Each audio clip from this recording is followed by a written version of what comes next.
तहरीक इंसाफ में अंदरूनी इख्तलाफात खत्म करने के लिए कमेटी तश्कील। साबिक सदर आरिफ अलवी सरबराह मुकर्रर। कमेटी अरकान का चुनाव भी आरिफ अलवी खुद करेंगे। जराये का कहना है आरिफ अलवी इख्तलाफात रखने वाले रहनुमाओं से मुलाकात में तहफ़्फ़ुज़ात सुनेंगे और एक हफ्ते में इख्तलाफात के खात्मे के लिए तजावीज़ देंगे।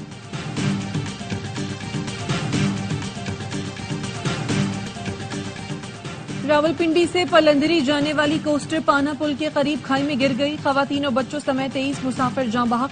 डिप्टी कमिश्नर पलंदरी के मुताबिक बस में सवार तमाम अफराद लुक़्मा अजल बन गए। तमाम लाशें निकाल ली गईं। जाँ बहक होने वाले बेशतर अफराद का ताल्लुक पलंदरी से है। मकरान कोस्टल हाईवे पर जायरीन की बस खाई में गिर गई। 12 अफराद जाँ बहक, 30 जख्मी। हादसा बिजी टॉप के करीब ब्रेक फेल होने पर पेश आया। 50 मुसाफिरों की गुंजाइश वाली बस में 70 अफराद सवार थे जो ईरान से पंजाब जा रहे थे। सदर आसिफ जरदारी, वजीर आजम शहबाज शरीफ, वफाकी वज़ीर दाखिला मोहसिन नकवी और गवर्नर सिंध कामरान टिसौरी का हादसे में जानी नुकसान पर अफसोस का इजहार। जख्मियों को बेहतरीन तिब्बी सहूलतें फराहम करने की हिदायत।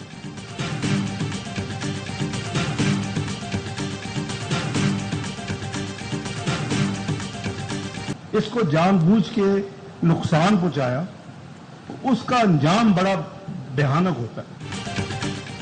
जिसने भी मुल्क के साथ गद्दारी की उसका अंजाम भयानक हुआ। जब मुल्क तरक्की कर रहा होता है तो छुपे हाथ आकर टांगे खींचते हैं। नायब वजीर आजम इसहाक डार कहते हैं जिस मुल्क को 24वें बेहतरीन मईशत बनाया था वो 4 साल में गिरकर 47वें नंबर पर आ गया। जितने मसाइल हैं वो मुआशी नुकसान की वजह से हैं। कोशिश है जल्दी मईशत बहाल हो, अवाम के लिए आसानी पैदा करें।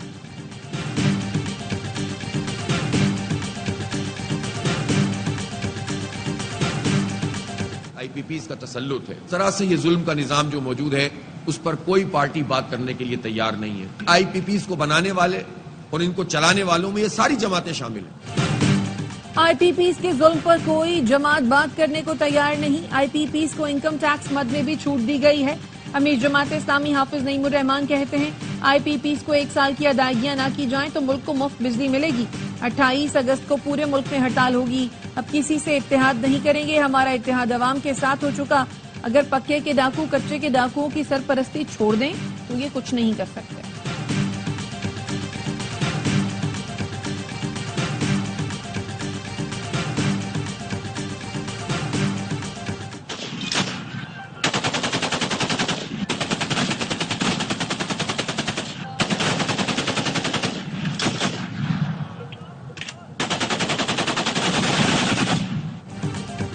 सादिकाबाद के कच्चे से मुगवी कांस्टेबल अहमद नवाज बाजियाब। कच्छ माचका में 12 पुलिस एहलकारों की शहादत के बाद डाकुओं ने पुलिस एहलकार अहमद नवाज को अगवा कर लिया था।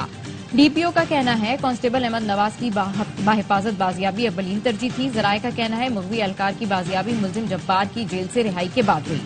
इंजर्ड गैंग ने जब्बार की रिहाई की खुशी में हवाई फायरिंग भी की। डाकुओं के हमले में शदीद जख्मी कांस्टेबल बिलाल को एयर एम्बुलेंस के जरिए लाहौर मुंतकिल कर दिया गया।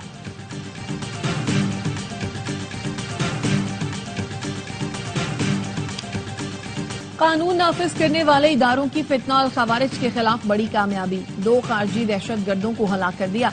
पुलिस का कहना है 24 अगस्त को थाना तौनसा की हुदूद में दहशतगर्द ग्रुप मौजूद था।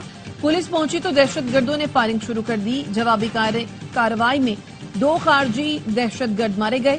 फायरिंग के तबादले में SHO, सब इंस्पेक्टर और कांस्टेबल जख्मी हुए। RPO DG खान सज्जाद मंच का कहना है दहशतगर्दों से मुकाबला करके इनको खत्म करेंगे।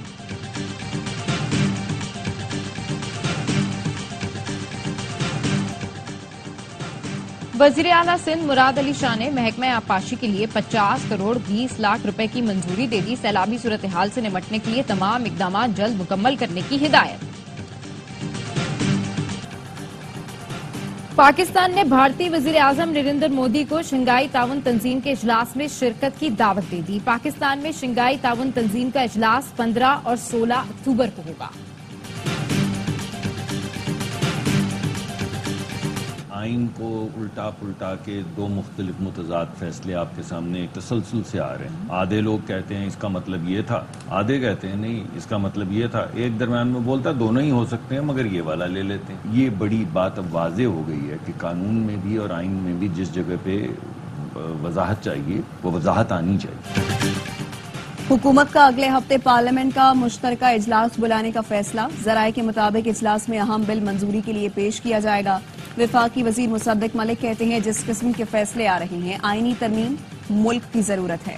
आइन को उलट पलट करके मुतजाद फैसले तसलसल से आ रहे हैं। हमें कुछ चीजें तब्दील और उनकी वजाहत करना होगी।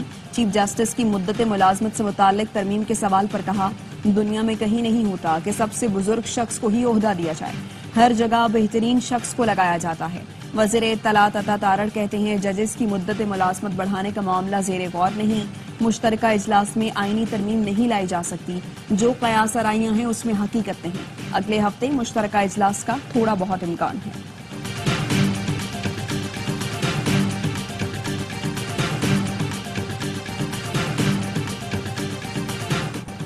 सदर मुमलिकत आसिफ जरदारी की मौलाना फजल रहमान से उनकी रिहाइशगाह पर मुलाकात। वजीर दाखिला मोहसिन नकवी भी मौजूद थे। सियासी सूरत हाल पर गुफ्तगू हुई। सदर आसिफ जरदारी ने मौलाना फजल रहमान को बंदूक का तोहफा दिया। गवर्नर खैबर पख्तूनख्वा फैसल करीम कुंडी कहते हैं सदर आसिफ जरदारी ने जाती ताल्लुकात की बुनियाद पर मौलाना फजल रहमान से मुलाकात की। उस वक्त मौलाना फजल रहमान पीटीआई के मसीहा हैं। वो समझते हैं सारे मसाइल से मौलाना ही निकालेंगे। 100% यकीन है जलसा बानी पीटीआई ने मनसूख नहीं किया। बानी पीटीआई चाहते हैं चाहे पांव पकड़ने पड़े लेकिन उन्हें एनआरओ मिल जाए। पीटीआई में उस वक्त 5 फ्रेंचाइजेस चल रही हैं।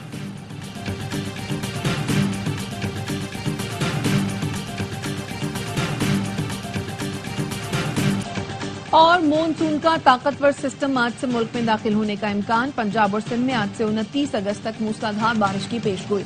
पीडीएमए ने पंजाब में अलर्ट जारी कर दिया। कराची में भी हंगामी हालत नाफिज। बल्दिया उज़्मा कराची के स्टाफ की छुट्टियां मनसूख कर दी गई। हिजबुल्लाह और इसराइल के एक दूसरे पर हमले। हिजबुल्लाह का कहना है कमांडर की मौत के जवाब में इसराइल पर ड्रोन और रॉकेटों से हमला किया गया। 320 रॉकेट दागे गए। 11 इजरायली फौजी अड्डों को निशाना बनाया गया। तर्जुमान हिजबुल्लाह ने कहा इसराइल पर हमले का पहला मरहला कामयाबी से मुकम्मल हो गया। इसराइली फोर्सेस के भी जनूबी लबनान पर सरहद के करीब फजाई हमले। इसराइल ने आइंदा 2 रोज के लिए इमरजेंसी नाफिज कर दी। व्हाइट हाउस का कहना है सदर बाइडेन लबनान और इसराइल कशीदगी को करीब से देख रहे हैं।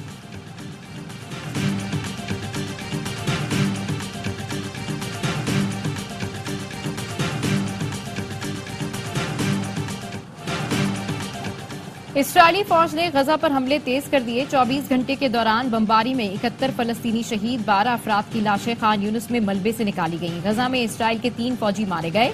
मिस्र, कतर और अमेरिका की सालसी में जंग बंदी के लिए आज फिर मुज़ाकरात होंगे। हमास का वफ्द काहिरा पहुंच गया। इसराइल में नेतन्याहू के खिलाफ मुजाहरे। तिल अबीब में हजारों यहूदियों का इसराइली हुकूमत से फौरी जंग बंदी और वजीर आजम की बरतरफी का मुतालबा।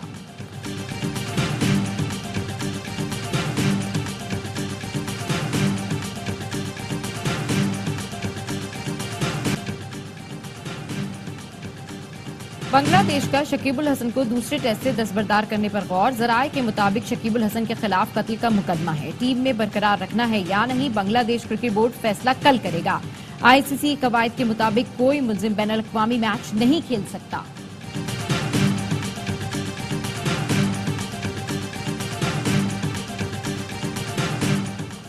कौमी इदारा सेहत ने लाहौर के स्यूरिज में पोलियो वायरस की तस्दीक कर दी। जराये का कहना है गुलशन रावई डिस्पोजल स्टेशन के नमूनों में पोलियो वायरस पाया गया। नमूने 7 अगस्त को भिजवाए गए थे।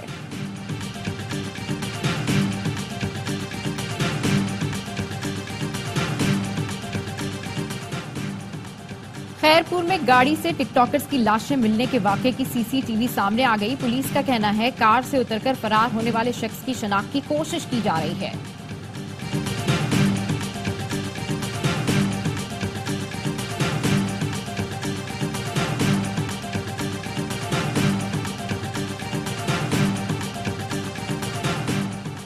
कराची सदर में कचरा कुंडी से 10 साला बच्ची की लाश मिली है। पुलिस का कहना है लाश की शनाख्त नहीं हो सकी। कपड़ों और हुलिये से बच्ची गदागद लगती है। बच्ची के चेहरे या जिस्म पर तशद्दुद के निशानात नहीं हैं।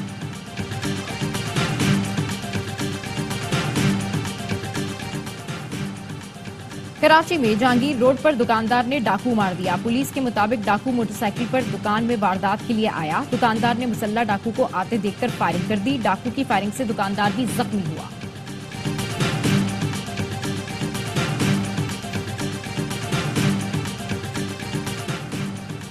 समाजी वेबसाइट टेलीग्राम के बानी और सीईओ पाल गरोफ को संगीन इल्जामात पर फ्रांस में गिरफ्तार कर लिया गया। मगरबी मीडिया के मुताबिक टेलीग्राम के बानी पर मुनशियात की स्मगलिंग, धोखाधही और कानून नाफिज करने वाले हुकाम से अदम ताउन के इल्जाम आयद किए गए हैं।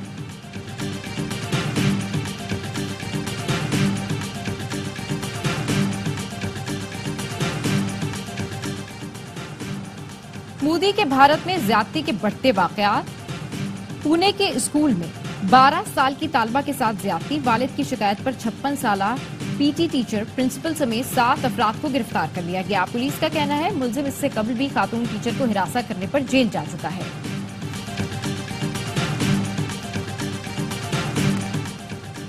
ब्राजील के जंगलात में लगी आग बेकाबू हो गई, गन्ने की फसल को भी नुकसान, बड़ी तादाद में मवेशी भी आग की लपेट में आ गए। 2 अफराद हलाक, मुतअद्दिद इलाकों को खाली करा लिया गया। 30 शहरों में अलर्ट जारी।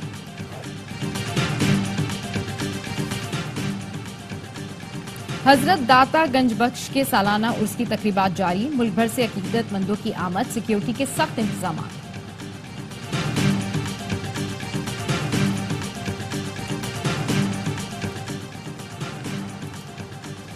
नीदरलैंड के फुटबॉलर अनवार अलगाजी का गजा के बच्चों के लिए 5 लाख यूरो अतिया करने का ऐलान। गुज़श्ता साल अलगाजी को फलस्तीन के हक में आवाज बुलंद करने पर मुअत्तल और मुआहिदा खत्म कर दिया गया था।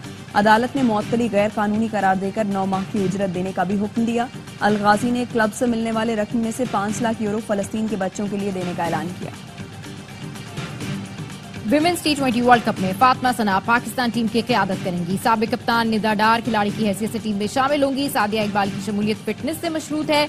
मेगा इवेंट 3 से 20 अक्टूबर तक मुत्तहदा अरब इमारात में खेला। और सिलसिले तोड़ गया वो सभी जाते जाते। रोमानवी शायर अहमद फराज को मदाहों से बिछड़े 16 बरस बीत गए। अहमद फराज ने अपने लफ्जों से शायरी को नई जहतों से रोशनास कराया।